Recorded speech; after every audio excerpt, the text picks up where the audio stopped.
बोली नारायण भगवान की जय।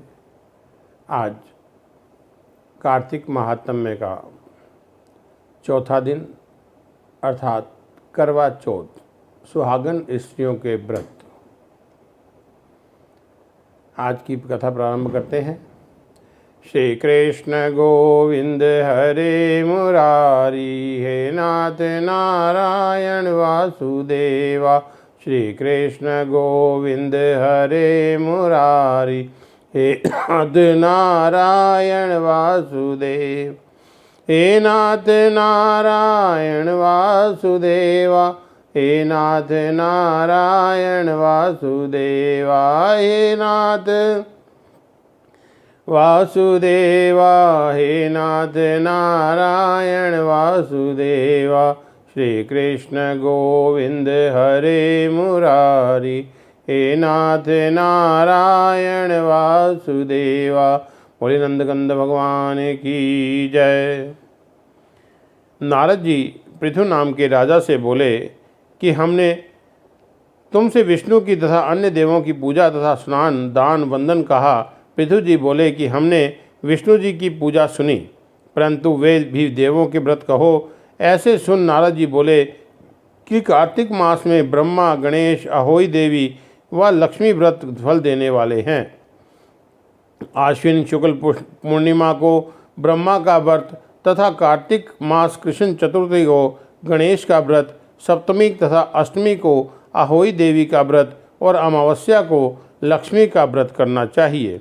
यह सुनकर पृथु जी ने पूछा कि नारद मुने, कार्तिक पक्ष की चतुर्थी का व्रत नाम, विधि व फल का महात्म्य कहो। ऐसे सुनकर नारद जी बोले कि हे राजन सुनो, मनवांछित फल देने वाली, अति पवित्र, पाप नाश करने वाली व पुण्य बढ़ाने वाली कथा कहते हैं कि पापों से छूटना चाहें तो घोर पाप नाशनी कार्तिक कृष्ण चतुर्थी का व्रत करें। स्त्री हो व पुरुष अवश्य यह व्रत करना चाहिए। विधवा, सावित्री, कुमारी, प्रौढ़ा, बाला, कन्या, 8 वर्ष से ज़्यादा व विवाहिता आदि कोई भी स्त्री व्रत को ना छोड़े। हे राजन, जो कोई स्त्री मोह से यह व्रत नहीं करे तो उसका पति मर जाए। जो विधि से यह व्रत करे तो विधवा कभी नहीं होती। हे नरोत्तम, जो कुमारा करे तो उसे उत्तम पति प्राप्त हो। हे राजन, एकाग्रचित होकर के सुनो। तृतीया के दिन नियम करना चाहिए। चतुर्थी को प्रातःकाल स्नान करके नित्य नैमित्तिक नियम करना चाहिए। फिर चंदन आदि से गणेश का पूजन करके गणेश जी के वास्ते व्रत का संकल्प करना चाहिए। फिर सायंकाल को गणेश का पूजन करके चंद्रोदय में चंद्र को अर्घ देना चाहिए। फिर आप भी क्रोध रहित होकर के भोजन करके जागरण करें। पूजा करने से गणेश जी प्रसन्न होते हैं। जोर से मंत्र पढ़कर गणेश जी की प्रदक्षिणा करें। पीछे एक मुष्टिक प्रमाण अन्न गणेश जी को देना। शेष अपनी कुल वृद्धा अर्थात परिवार में वृद्ध औरत को देना। नववधु के व्रत ग्रहण से विशेषता सुनो। 10 अष्टका आदि दक्षिणा युक्त देने का कृत पुरुषों का कहा है। अब स्त्री कृत सुनो। तृतीया में शिर से स्नान करें। रात्रि में भोजन के पीछे दातुन कर सुख से सोएं। फिर चतुर्थी के दिन सूर्योदय में विधि पूर्वक नदी आदि में स्नान करके सब गहना कपड़ा पहनें। फिर शाम को महोत्सव करें।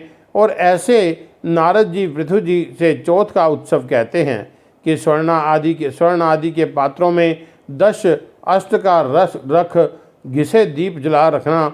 सब पात्रों के बीच में कलश रखकर अपना पात्र हाथ में ले लेवें और 10 बार चुंबन करके यह मंत्र बोलें कि हे सौभाग्य, पति को आयुर्दाय कर यह पात्र कार्तिक की चौथ में लें। हे सौभाग्य, सब कामना देने वाला करवा हमारे हाथ से लें। हे कर्म वाली, नेत्र की ज्योति देने वाली यह दीप लें। ऐसे 9 बार इन मंत्रों को पढ़कर अपने पात्रों का चालन करें। 10वीं बार ये मंत्र पढ़ें कि हे बाले, इच्छा पूर्वक यह करवा लें जिसमें हमारे तुम्हारे ऊपर सदा गणेश जी प्रसन्न होवें। वह 21 बार दक्षिणा सहित रखना। फिर ये सब गुरुओं को अथवा ब्राह्मणों को अथवा वृद्धों को देवें, पीछे ब्राह्मण से कथा सुने, फिर चंद्रोदय में चंद्र को अर्घ दें, फिर दान पूर्वक भोजन करें। ऐसे वर्ष में व्रत करने से सुंदर भाग्यवती होती है। और जो कोई स्त्री मोह मद से नहीं करती तो उसका चिरंजीवी भी पति नाश होता है। इससे स्त्रियों को यह व्रत छोड़ना योग्य नहीं है। अब पृथ्वी जी फिर पूछते हैं कि 12 महीनों में गणेश जी का व्रत समान है, कार्तिक में औरतों को कैसे विशेष हुआ? तो उन्होंने कहा कि पहले कैसे मृत्युलोक में प्रकाश हुआ, ये सब कहो। नारद जी कहते हैं कि भद्रावतीपुरी में सुधर्मा नाम का राजा राज्य करता था। उसे देवमोह, सुशर्मा, जय शर्मा व सुशोमन ऐसे 4 लड़के थे। सबकी प्रिया वीरवती नाम की एक कन्या रूप में देवांग नासी हुई। वीरमती का देवव्रत के साथ में विवाह हुआ। दोनों परस्पर गुणों में आनंद करते थे। एक दिन घर में बैठे देवव्रत को अचानक सर्प ने काटा। यह देख करके वीरमती बड़े जोर से रोई। रोना सुन करके उसके चारों भाई आ पहुँचे। पिता, माता, भौजाइयाँ वह सब पूरी दुखित हो गए। इतने में ही दुख दूर करने वाली पुलत्सी आए और तब सधर्मा राजा ने हाथ जोड़ करके पुलत्सी से पूछा कि हे मुनि, किस पाप से मेरी कन्या विधवा हुई और कैसे उसका दुख कैसे दूर हो? पुलत्सी कहते हैं कि हे राजन, विवाहिता तुम्हारी कन्या ने कार्तिक में गणेश चतुर्थी का व्रत नहीं किया, उस पाप से विधवा हुई। अब औरतों के लिए व्रत सुनो। एक समय ब्रह्मा, विष्णु, रुद्र आदि सब देव और ऋषि इकट्ठा हुए और सब दैत्यों के नाशार्थ विचार किया कि दैत्य कैसे मरे। तब ब्रह्मा बोले कि गणेश का व्रत सर्व दैत्य नाशक है, सो करो। ऐसी बात सब देवों को पसंद आई और दैत्यों का व्रत करके दैत्यों को मारा। तब सब ब्रह्मा आदि देव गणेश जी से बोले कि वरदान मांगो। तब गणेश जी ने कहा कि कार्तिक कृष्ण चतुर्थी को जो कोई स्त्री हमारा व्रत करे उसका पति तब गणेश जी ने कहा कि कार्तिक चतुर्थी में कोई स्त्री हमारा व्रत करे तो उसका पति चिरंजीवी होवे, पुरुष करे तो चिरंजीवी होवे, यही वर दो। तब देवों ने कहा कि कैसे वैसे ही होगा।